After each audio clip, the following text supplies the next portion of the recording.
Welcome to our deep dive into the world of ants. You know those tiny creatures that seem to be everywhere? Yeah. Well, get this. Scientists estimate there are 20 quadrillion ants on Earth. Wow. That's 2.5 million ants for every single human. We're going to uncover the secrets behind their bizarre societal structure, their epic wars, and why they might just be more successful than us. Yeah, it's true. Their impact on the planet is huge, despite their size. Right. It's pretty mind-blowing when you think about it. Okay, so first up, let's talk about these so-called super colonies. The source material mentioned Argentinian ants forming massive colonies that span continents. Right. How is that even possible? So these super colonies are made up of genetically similar ants that cooperate on a massive scale. Okay. They essentially act as one giant colony, even though they're spread out over vast distances. But wouldn't that lack of genetic diversity make them more vulnerable to disease or environmental changes? You'd think so, but in this case, it actually makes them stronger. Because they're so genetically similar, they recognize each other easily and act as a unified force. Okay. It's like having an army with millions of soldiers who are all on the same page. Wow, that's wild. And the source material mentioned these super colonies actually engage in massive wars. Right. Yeah. Absolutely. There are these epic battles happening in South America with millions of ants dying in a single fight. Really? The scale is hard to comprehend. Millions. That's more than some human wars. Yeah. What makes these ant wars so brutal? Well, for one thing, they use some pretty gruesome tactics. They'll actually use the corpses of their enemies as weapons, piling them up to create barriers. Wow. And some species even eat their enemies' larvae. It's a pretty brutal world out there on the ant battlefield. Okay, that's both impressive and terrifying. But how did these super colonies even come to be in the first place? Right. I mean, weren't they originally from South America? Right. How did they end up spanning entire continents? That's a great question. It's actually a story of accidental globalization. Back in the late 19th century, Argentinian ants hitched rides on ships heading to Europe and the US. Oh. Since only a few queens made the journey, the new colonies that sprung up were almost genetically identical. Wow. This led to the formation of these massive cooperative super colonies that we see today. Ah, so they were like, hey, you smell like me. Let's team up and take over this new land. Right? And take over. They did right. Weren't they super successful at wiping out native ant populations? Oh, absolutely. They decimated local ant species wherever they went, wiping out up to 90% of native ants in some regions. Oh, wow. They even took on much larger ants like the Californian carpenter ants and won.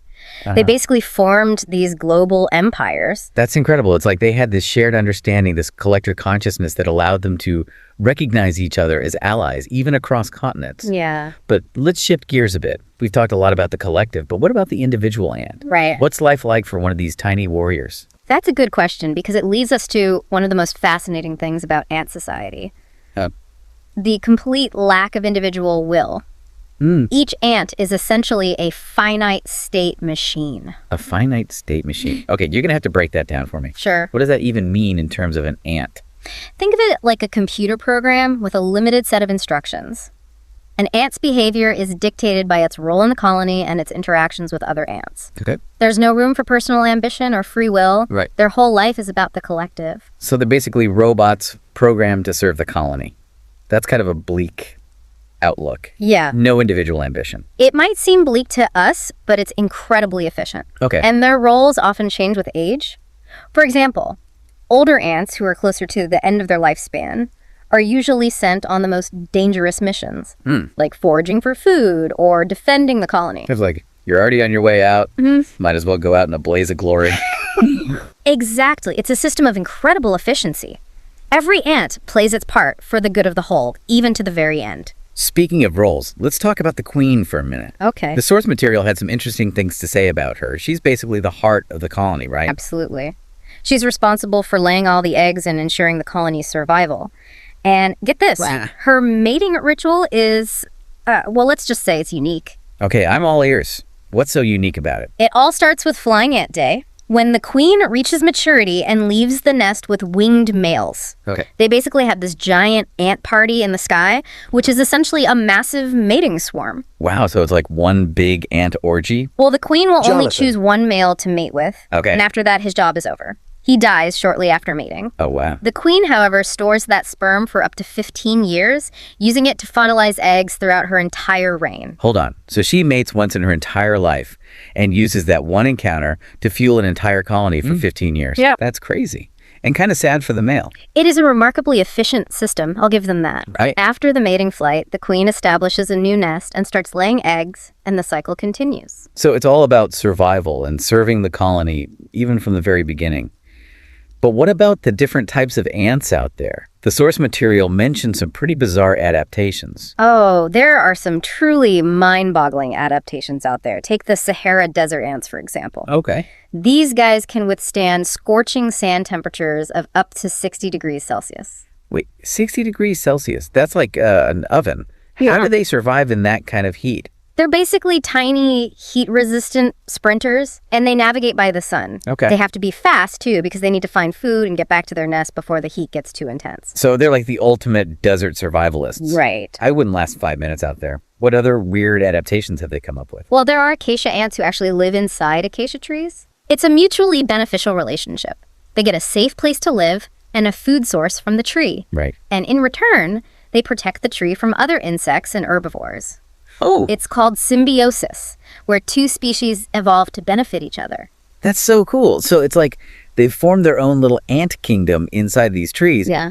But there must be some less than cooperative ants out there too, right? Of course. Take thief ants, for example. Okay. They're tiny bandits who literally tunnel into other ant nests to steal their young. What? They kidnap the larvae and raise them as workers in their own colony. And kidnapping. Seriously. That's just messed up. It is a pretty ruthless survival strategy. Yeah. But perhaps the most fascinating adaptation belongs to leafcutter ants. Oh, yeah, those are the ones who carry those giant leaves, right? You're right. I've always wondered what they do with them. Well, here's the thing. They don't actually eat the leaves. They don't. What's the point of all that leaf carrying then? Get this? They use the leaves to cultivate fungi. Really? They've been doing this for over 60 million years. Oh my gosh. It's like they figured out agriculture long before humans even existed. 60 million years. Are you serious? They're like the original farmers. Exactly. They take the leaves back to their nests and use them to grow this special type of fungus, which they then harvest for food. Wow. They're like tiny agricultural geniuses. Wow, that is incredible. They figured out farming at a microscopic level. Uh-huh. Okay, we've got desert sprinters, tree-dwelling protectors, baby-stealing bandits, and ancient fungus farmers. Right. Is there anything ants can't do? It's a good question. They're incredibly diverse. Yeah. But with all this diversity and complexity, one question keeps popping up. Yeah. How do they manage to stay so organized without a leader? That's what I keep wondering, too. It's like they're all reading from the same playbook, Right. but there's no coach calling the shots. How do they coordinate everything? That's where things get really interesting. It all comes down to pheromones. Pheromones, like those scent trails I see on sidewalks sometimes. Exactly. Ants leave behind trails of pheromones wherever they go. These scents act like a network of information guiding them to food, Yep. warning them of danger, and even helping them find their way back to the nest. Okay. It's a form of chemical communication. So it's like this silent language they use to coordinate their actions. No need for meetings or emails. Precisely. And this communication allows them to achieve this incredible level of organization without any central control. Right. It's the secret to how they function. Yeah. Okay, now we're getting into some serious sci-fi territory. What exactly does that mean? It means that the colony itself acts as a single living entity. Wow. Think about it. Millions of individual ants, each with their own simple set of instructions working together to create something far greater than themselves. Whoa, so you're saying each ant is like a cell in a giant complex organism. That's a great analogy. And it explains how they achieve such incredible feats of cooperation and efficiency. Yeah. Each ant is working towards the survival of the colony, not themselves. Right. It's a truly remarkable system. Okay, my mind is officially blown. Ants is a superorganism. It's incredible. But we were just starting to unravel the mysteries of their communication. Yeah. We talked about pheromone trails, but are there other ways they talk to each other? Oh, absolutely. Ant communication is incredibly sophisticated. Yeah. They use a whole range of signals, including touch, sound, and even body language. Wait, ants use body language. Like what? Do they do a little dance to tell each other where the food is? Not quite a dance, but you're on the right track. They use a variety of postures and movements to get their message across. Okay. For example, they might tap each other with their antenna to share food or raise their abdomens to signal alarm. So it's like this whole secret language we can't even see? Yeah. And it's happening right under our noses. It is fascinating, isn't it? This intricate communication is what allows them to coordinate these really complex behaviors, like Right. building their nests. Speaking of nests, let's dig into that a bit.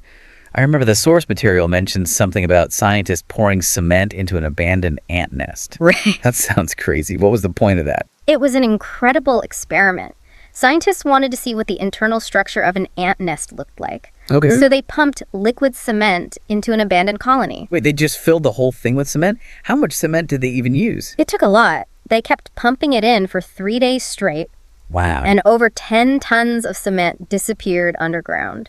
Then they had to wait a month for the cement to harden before they could excavate it. That sounds like a massive project. What did the nest look like? The results were astonishing. They uncovered this complex network of tunnels and chambers extending 8 meters underground. Wow. And covering an area of 50 square meters. Really? It was a miniature underground city. Wow, a whole city. So, like, were there different sections for different things? Absolutely.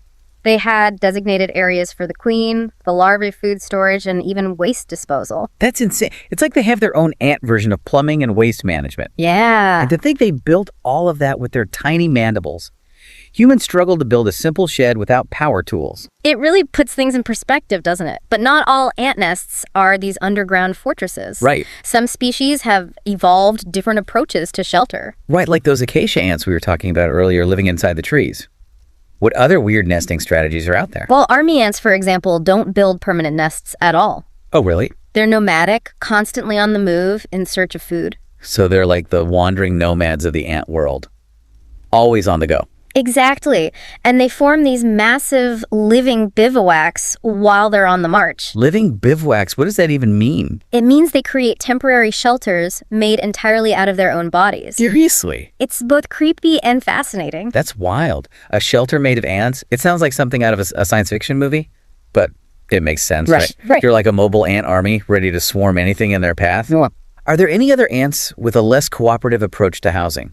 Definitely. Some ant species take a more, let's say, hands-off approach to nesting. Hands off? What do you mean? I'm talking about the slave-making ants. Oh. These species rely on the labor of other ants to build and maintain their nests. Slave-making ants. Seriously. Are they like forcing other ants to do their chores? It's more like they're outsourcing their labor. They raid the nests of other species, stealing their larvae and pupa. And then they raise the stolen babies as their own workforce. Exactly. The kidnapped ants are raised as workers, basically becoming slaves to the colony that captured them. Whoa. That's dark. It's a pretty brutal world out there. It is a fascinating, if disturbing, example of adaptation. It raises all sorts of questions about the nature of cooperation and exploitation in the natural world. Yeah, definitely some morally ambiguous behavior going on there. But it's amazing how these tiny creatures can have such complex social structures. It really is. And it goes beyond their societies. They have incredible defense mechanisms, too. Oh, right. We were talking about those Argentinian ants using enemy corpses as weapons. Exactly. It's a gruesome but effective tactic. They literally build walls out of the dead to deter further attacks. Okay. But their main defense is their bite. All ants have mandibles, and some species have incredibly powerful jaws. Oh, yeah. I bet those leafcutter ants pack a serious bite. All that leaf cutting must require some strong jaw muscles. They do have strong jaws, but they mainly use them for cutting and carrying leaves, not for fighting. Oh, okay. However, other species, like giant forest ants, have specialized soldier ants with massive heads and powerful jaws designed for combat. So it's like they have their own special forces unit, ready to defend the colony at a moment's notice. You could say that these soldiers patrol the nest and defend it from invaders, especially their arch nemesis, the fire ants. Fire ants? Aren't those the ones with a nasty sting? You bet fire ants are known for their painful stings and aggressive behavior, but the giant forest ants have a few tricks up their sleeves too. They use their powerful jaws to crush their enemies, and get this, they even carry injured comrades back to the nest for treatment. Wait, what? Ant medics? It's another example of their remarkable cooperative behavior. So we've got biting corpse walls, specialized soldiers, and even ant medics. What other defensive tricks do they have? Well, some species, like the Megapanera take a more proactive approach to defense. Okay. They don't wait for their enemies to come to them. They go out and hunt them down. Hunt them down. Who are these guys going after? Their primary targets are termites. Oh yeah, termites. Those wood-eating pests. Exactly. Megapanera ants form these raiding parties of 200 to 500 ants and march in formation to termite mounds. Really? It's a coordinated attack. So it's like a miniature military operation. That's pretty impressive. It really is. And they work together to overwhelm the termites, dismember them, and carry their bodies back to the nest for food. Talk about a gruesome feast. But it's amazing how ants can be such skilled hunters. They're like tiny killing machines. They're certainly efficient, but there's one more aspect of their defensive strategies that I want to mention. They also bury their dead. Burying their dead, like a funeral. It's not a ceremony, but it does serve a purpose. By removing the bodies from the nest and burying them, they're essentially practicing good hygiene. Hygiene. How does burying dead ants help with hygiene? Dead ants can attract parasites and diseases that could spread through the colony. Right. So by getting rid of the bodies, they're keeping the nest clean and healthy. Ah, that makes sense. It's like they have a tiny sanitation department keeping things clean and preventing outbreaks. Yeah. It's incredible how much we can learn from these little creatures. Okay, I think I'm ready to move on to the next fascinating thing about ants. They're amazing architects, fierce warriors, and surprisingly hygienic. Right. But how do they fuel all of this activity? What do they eat? That's a great question because their feeding strategies are just as diverse and fascinating as everything else about them. Right. We've already touched on the leafcutter ants who are expert farmers. Right, those agricultural geniuses. They cultivate fungi using leaves, which is mind-blowing in itself. Right. But I'm sure there are other ants out there with some equally impressive culinary skills. You're absolutely right. Many ant species have formed mutually beneficial relationships with aphids. Aphids, those tiny sap-sucking insects. I'm not sure I see the appeal. What do ants get out of that relationship? Well, aphids produce this sugary substance called honeydew, and ants find it irresistible. So the ants are basically farming the aphids for their sweet nectar. Yeah. Like tiny little dairy farmers. That's a great analogy. Ants will fiercely protect aphids from predators and even move them to better feeding spots on plants. Right. All in exchange for that steady supply of honeydew. It's like they've created their own little agricultural economy. Right. But not all ants are content with farming or ranching aphids. What about the species that take a more direct approach to their meals? You're talking about the hunters and the scavengers? Right. Some ants are fierce predators, taking down prey much larger than themselves. Like those Megapanera ants we talked about who raid termite mounds. Exactly. And there are many other species that have evolved powerful jaws and venomous stings to subdue their prey. They can be incredibly effective hunters despite their size. It's amazing how these tiny creatures can take down such large prey. It's like watching a David and Goliath story, but with a much more gruesome ending for Goliath. Right. But what about the ants that don't farm or hunt? What do they eat? There are plenty of ants that are scavengers. They play a crucial role in ecosystems feeding on dead insects and other organic matter. So they're like nature's cleanup crew, recycling nutrients and keeping things tidy. Exactly. And then you have the ants that take a more opportunistic approach to feeding. Opportunistic, what does that mean? Think back to those thief ants, the ones who steal larvae from other colonies. Oh, right.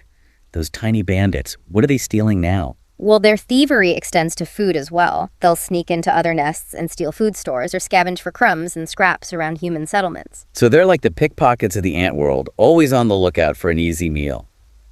It seems like ants have a feeding strategy for every occasion. They really do. But is there anything truly bizarre when it comes to their eating habits? Oh, there's one more you'll find fascinating. I'm talking about the honey ants. These ants have special workers called repletes, whose sole purpose is to store food for the colony. Store food? Do they have tiny little backpacks or something? How does that work? It's even stranger than that. Repletes gorge themselves on food until their abdomens swell to an enormous size, becoming living honeypots. Living honeypots? Wait, are you serious? I'm completely serious. These repletes hang from the ceiling of the nest, their swollen abdomens filled with this sugary liquid. When food is scarce, they regurgitate this liquid to feed the other ants. That is both amazing and kind of gross. Imagine having your pantry hanging from the ceiling. So they're like walking, talking food storage unit. Exactly. It's a remarkable adaptation that allows them to survive in harsh environments where food is unpredictable. Ants are unbelievable. From farming fungi to running aphid ranches, raiding termite mounds, and even turning themselves into living honeypots, they really have mastered the art of finding a meal. They really have. It's a testament to their evolutionary success and their remarkable adaptability. This whole deep dive has been an incredible journey. We've uncovered so much about ants, their wars, their societal structures, their bizarre adaptations, their feeding strategies. It's mind-blowing. We've only just scratched the surface, but I think you've gained a good appreciation for their complexity and their incredible success as a species. I have. It's hard to believe that creatures so small can be so sophisticated. It really makes you wonder what other secrets are hidden within the ant world. It certainly does. But for now, I'll leave you with this thought as we marvel at the complexity and efficiency of ant societies. Maybe we should also reflect on our own human societies. What can we learn from their unwavering cooperation and their selfless dedication to the collective good? Food for thought, right? Definitely some food for thought. Thanks for joining us on this incredible journey into the world of ants. Until next time, Podcast Infinity.